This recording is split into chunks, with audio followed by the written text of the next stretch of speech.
मैं जिससे मोहब्बत करती थी वो एक दिन मेरे घर आया और सादा से कपड़ों में हमारा निकाह हुआ और फिर वो मुझे मेरे ही घर छोड़कर चला गया क्योंकि हमें शादी उसके घर वालों से चोरी करना पड़ी थी।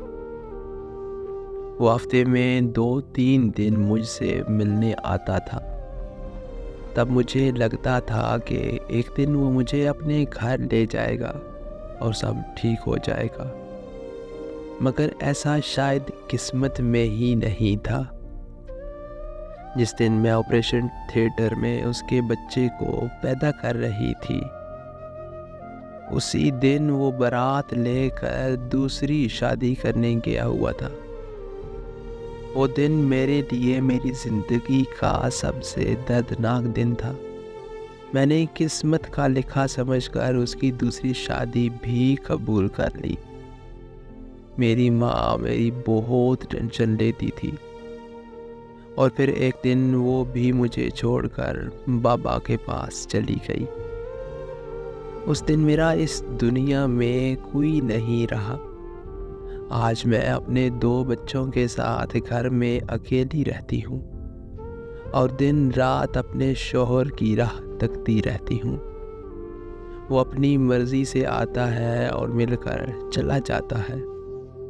वो मेरे और बच्चों के सारे अखराजात पूरे करता है, लेकिन वो मुझे आज तक वो इज़्ज़त नहीं दे पाया जिसके लिए मैं सारी ज़िंदगी तरसी हूँ। एक तन्हा शादीशुदा औरत के लिए रात के अंधेरे में अपने बिस्तर पर लेटकर ये बर्दाश्त करना आसान नहीं होता कि उसका शौहर किसी दूसरी औरत के साथ सो रहा है, चाहे फिर वो औरत उसके शौहर की दूसरी बीवी ही क्यों ना हो। मेरी तो एक तस्वीर भी मेरे शौहर के साथ नहीं बनी हुई।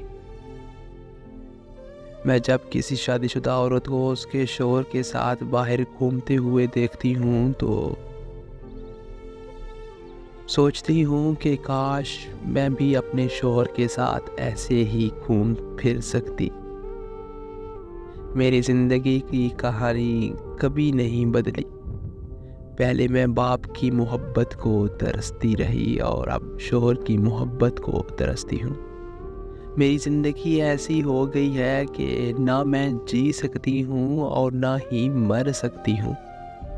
मेरे पास सब्र और बर्दाश्त करने के अलावा कोई रास्ता नहीं है। मैं समझ नहीं पा रही ऐ ज़िंदगी तेरी तलखियाँ, शायद मैं तेरे मामले में भी नालायक निकली।